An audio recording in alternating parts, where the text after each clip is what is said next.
안녕하세요, 한호입니다. 오늘은 3차 경제학 전쟁에 대해서 함께 살펴보기로 하겠습니다. 그동안 세계적으로 두 번의 경제학 전쟁이 있었습니다. 첫 번째는 사회주의 경제학하고 자본주의 경제학 간 70년간 피난한 경쟁이 있었습니다. 그 결과 결국에는 사회주의가 몰락하면서 자본주의 쪽의 승리로 결과가 지어졌습니다. 그러나 70년대 이후에 이 케인지안 큰 정부주의와 또한 그 새로운 문제점을 극복하기 위한 시장주의 간의 충돌이 벌어지면서 이런 새로운 경제학 전쟁이 벌어졌습니다. 이에 따라서 서구의 좌파들이 새로운 제3의 길로 전환하거나 아니면 미국에서는 신자유주의 정책이 확산되면서 새로운 경제 정책 충돌이 확산되었고, 결국은 많은 나라들이 이러한 시장주의 노선을 채택하고 경제학적 정책적 전환이 이루어졌던 것입니다. 그러나 80년대 이후에 새로운 경제학 충돌이 시작되고 이제는 본격화되는 새로운 상황을 맞이했습니다.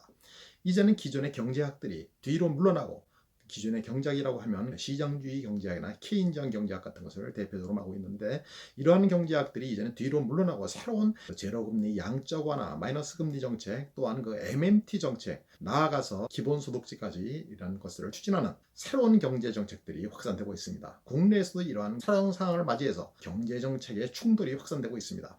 좌파는 지금 문정부 들어서 소득주도 성장 등 새로운 정책을 추진하고 있고, 또한 재정 지출을 무한 확대하는 정책을 지금 추진하고 있으며, 또 나아가서 앞으로 기본소득제 같은 것들을 도입하는 것을 검토하고 있습니다. 이 반대쪽에서는 시장주의 노선의 보수 정치권이 기존의 규제 완화나 시장주의 노선을 더 확대하는 경제 정책을 추진하고 있습니다. 그러나 최근 들어서 이러한 우파 진영에서도 김종인 비대위원장에 서고 나서 좌우를 뛰어넘어서 새로운 경제 정책을 시사하면서 기본소득제나 좌파의 노선을 도입하는 방향으로서의 새로운 변화를 검토하고 있는 것입니다.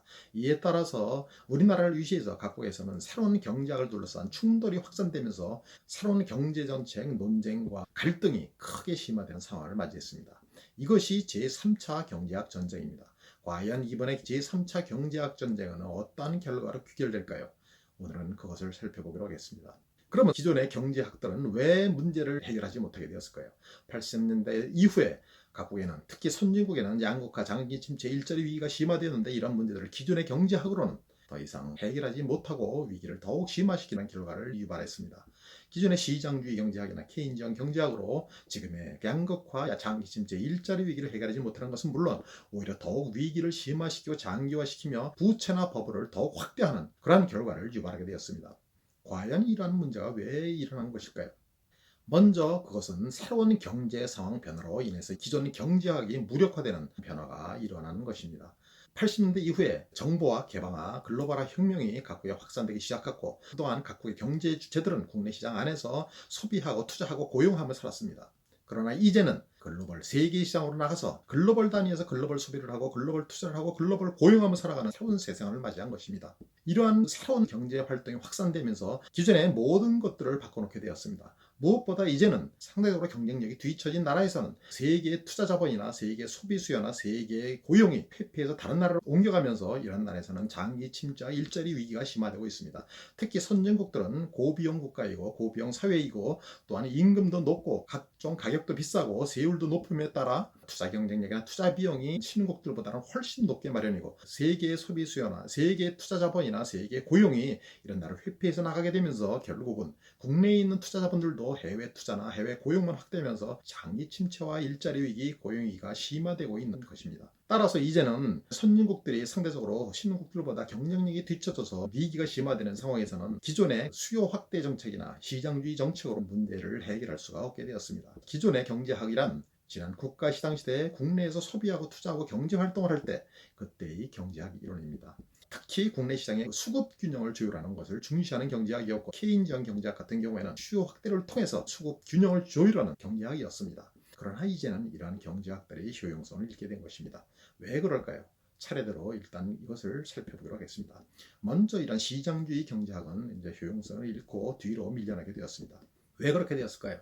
이제는 시장 기능에 맡겨놓고 놔두면 국내 경쟁력이 또 비용이 높고 임금도 높고 또 세율도 높고 이런 나라에서는 그것이 다른 나라보다 비슷해지거나 나아질 때까지 국내의 투자 위기나 고용 위기, 장기 침체가 계속되기 마련입니다. 결국 이런 나라에서는 시장에 맡기고 놔두면 위기가 장기화되기 때문에 시장 기능에 맡기고 놔두면 경제가 살아난다는 경제학 원리는 더 이상 통용되지 않게 된 것입니다.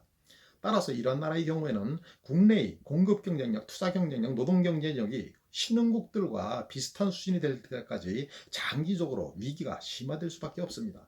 따라서 그때까지 참고 기다리는 것이 사실은 정답입니다. 그러나 그럴 수는 없는 것입니다. 이에 따라서 이 각 선진국들은 새로운 변칙적인 경제 정책을 실시하면서 위기를 돌파하려 나서고 있는 것입니다. 결국 기존의 시장주의 정책은 뒤로 밀려나면서 새로운 변칙적 경제학으로 주도권이 넘어가는 상황이 전개되고 있는 것입니다.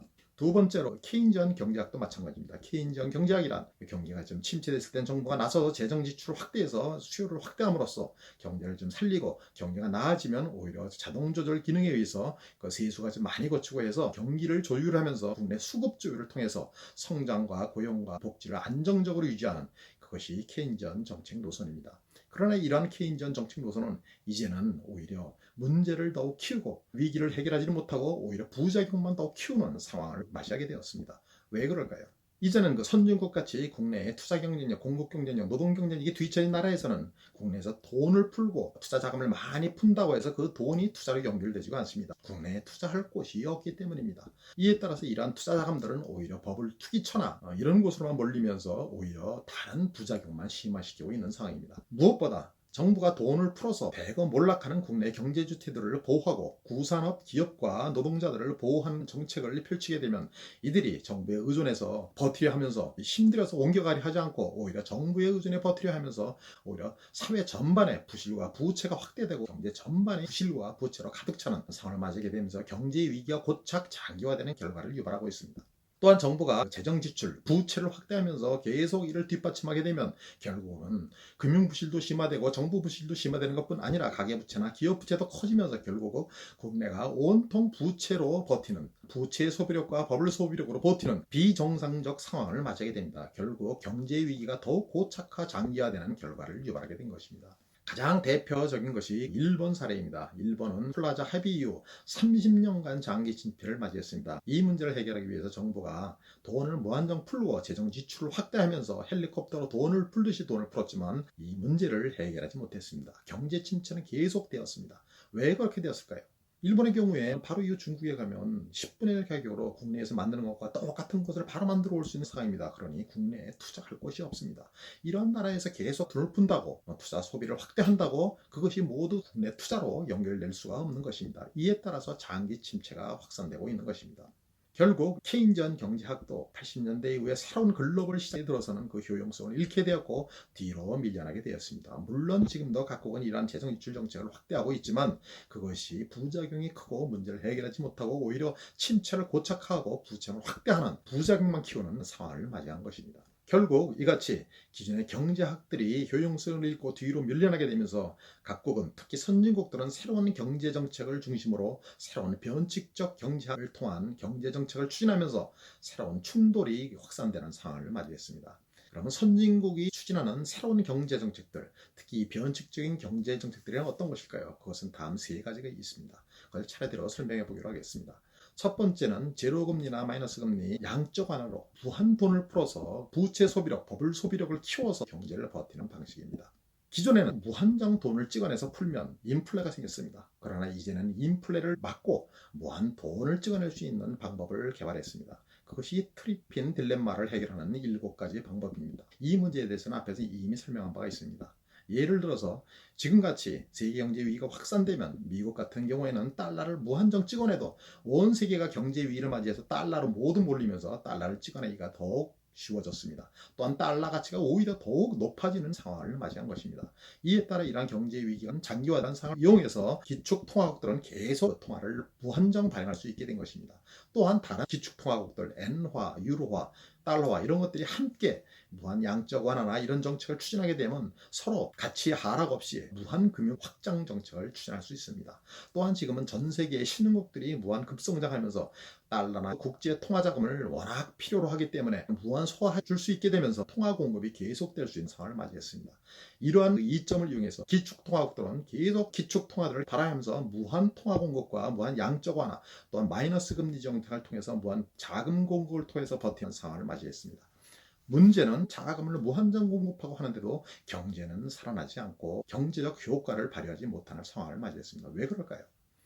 이미 말씀드렸듯이 이런 선진국에는 국내에 투자할 것이 없기 때문에 아무리 돈을 많이 풀고 해도 이것이 국내 투자로 연결되지 않습니다. 그럼 결국 그 돈이 어디로 가느냐? 그 돈이 해외 투자로 나가든지 아니면 국내에 있는 버블 투기 있죠. 부동산 버블, 주식 버블 이런 데로 몰려서 오로지 그 버블 수익을 크게 확대하면서 모든 돈이 몰리고 버블 수익을 키우면서 국가 경제가 버티고 성장이 유지되는 상황을 맞이하게 된 것입니다. 그리고 온통 모두가 부채를 기반으로 버티면서 기업들이나 노동자들이 마이너스 금리, 공짜 돈으로 버티면서 부채가 온 사회로 확산되고 부채와 부실이 가득 찬 그런 경제로 하게 되었습니다. 이에 따라서 섣불리 금리를 올리거나 양쪽 하나를 줄이게 되면 좀비 기업들이란 마이너스 금리에 공짜 돈으로 버티는 수많은 기업들이 동시에 몰락하면서 대위기를 맞이할 수밖에 없기 때문에 계속 이러한 정책을 유지할 수밖에 없게 되었습니다. 그러나 결국 이러한 정책을 통해도 경제 위기를 해결하지 못하게 되었는데 그럼에도 불구하고 선진국들은 이런 정책을 계속 고수하고 있는 이유는 무엇일까요?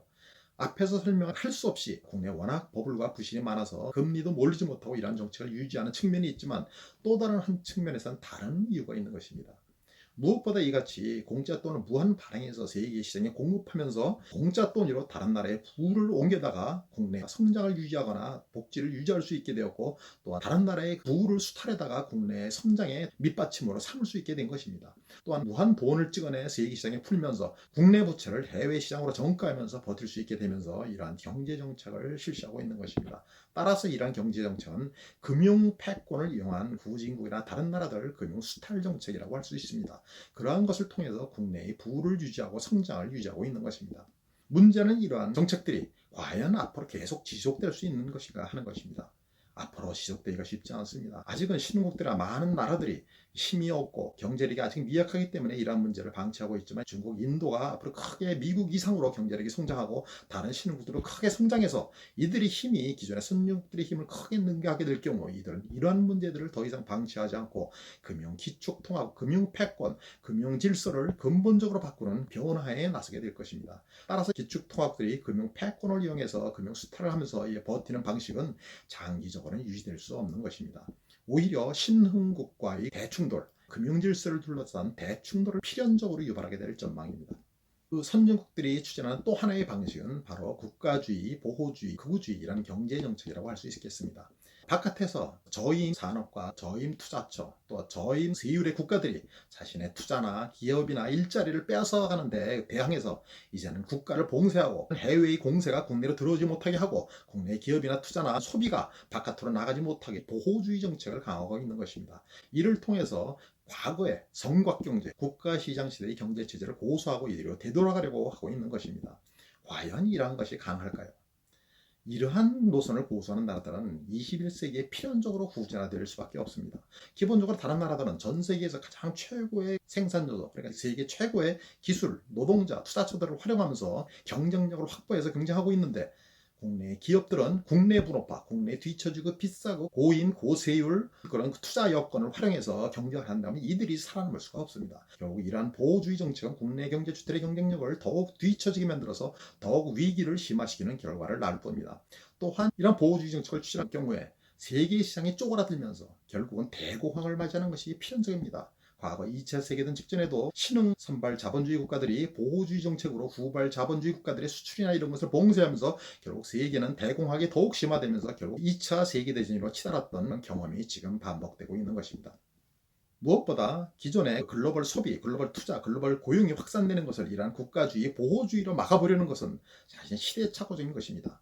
기본적으로 소비자들이 더 값싸고 더 뛰어난 것을 찾아서 소비하려는 욕구가 지속되는 한 글로벌 소비는 더욱 확산될 수밖에 없고 또한 4차 산업혁명으로 이러한 그 글로벌 소비를 더욱 뒷받침하고 더욱 전면적으로 확산될 수 있게 만들어주면서 결국은 이러한 변화가 전면화되고 이러한 세상이 보편화되는 새로운 세상을 맞이하는 것은 피할 수 없는 것입니다. 따라서 이러한 상황에 대응해서 새로운 대응을 해야지 오히려 이러한 것을 거꾸로 역주행하면서 과거의 국가시장시대, 성곽경제시대로 돌아가려는 시도는 자멸의 길일 뿐입니다. 결국 이러한 노선을 추구하는 나라들은 대위기를 맞이해서 21세기 뒤로 밀려나게 될 전망입니다.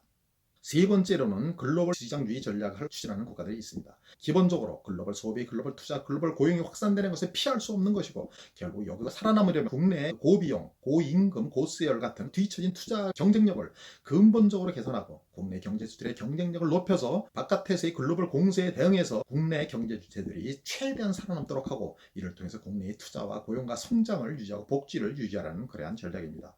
그 대표적인 것이 마크롱이나 코스타 또한 슈레드의 기업 이런 것들이 글로벌 시장주의 개혁의 대표적인 것이라 할 수 있습니다.